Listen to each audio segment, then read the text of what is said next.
नमस्कार, मैं रंजन एक बार फिर से आप सभी का स्वागत करता हूं अपने चैनल न्यू सक्सेस मंत्रा में। दोस्तों, आज हम पी ब्लॉक के कुछ महत्वपूर्ण सवालों को लेकर आए हैं जो कि आपको एग्जाम में 2 नंबर देने वाला है पक्का। ठीक है, तो ये सभी महत्वपूर्ण सवाल है, इसको आप देखेंगे समझेंगे तो एकदम 100% आपको यहाँ से सवाल देखने को मिलेगा एग्जाम में।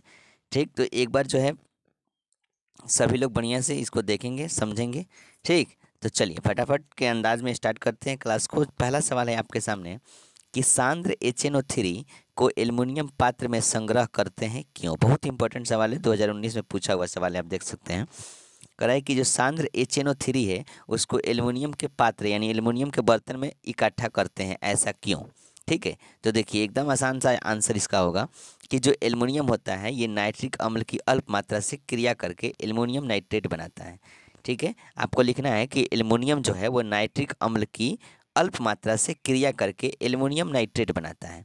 और क्या होता है जिससे बनाता है, जो एल्युमिनियम की सतह पर क्या होता है, जम जाता है। एल्युमिनियम नाइट्रेट बनाता है वो क्या होता है, एल्युमिनियम की सतह पर जम जाता है, जिससे एल्युमिनियम व नाइट्रिक अम्ल का संपर्क नहीं हो पाता है। ठीक है, यानी कि यहाँ पे लिख सकते हैं कि जिससे एल्युमिनियम व नाइट्रिक अम्ल का संपर्क नहीं हो पाता है, इसीलिए HNO3 को एल्युमिनियम के पात्र में संग्रह करते हैं या फिर इकट्ठा करते हैं। ठीक है, तो यहाँ पे देखिए एकदम आसान सा आंसर मिलेगा आपको कि एल्युमिनियम नाइट्रिक अम्ल की अल्प मात्रा से क्रिया करके एल्युमिनियम नाइट्रेट बनाता है। और क्या होता है, जो एल्युमिनियम नाइट्रेट होता है वो एल्युमिनियम की सतह पर जम जाता है, और जमने से क्या होता है, एल्युमिनियम और नाइट्रिक अम्ल के बीच का जो संपर्क है वो छूट जाता है, जिससे ठीक है इसलिए HNO3 को एल्युमिनियम पात्र में हम संग्रह करते हैं। तो पहला सवाल का आंसर आपको समझ में आ गया है। दूसरा सवाल है कि CH4 में कार्बन का संकरण क्या है। ठीक है, CH4 में आपको बताना है कार्बन का संकरण क्या है। ये भी सवाल इंपॉर्टेंट है, 2014 में पूछा हुआ सवाल है, बढ़िया सवाल है, आप देख सकते हैं इसको पूछेगा। करे कि CH4 में कार्बन परमाणु जो होते हैं वो 4 हाइड्रोजन से बंधित होते हैं। CH4 में जो कार्बन परमाणु होते हैं वो 4 हाइड्रोजन से क्या होते हैं, बंधित होते हैं।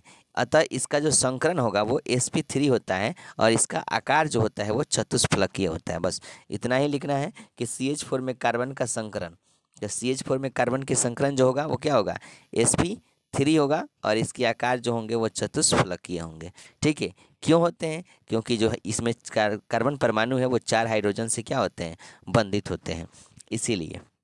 चलिए आगे है कि अक्रिय गैस की संयोजकता शून्य क्यों होती है, समझाइए। 2018 में पूछा हुआ सवाल है, बहुत बढ़िया सवाल है कि अक्रिय गैस जो होता है उसकी संयोजकता शून्य होती है, ऐसा क्यों।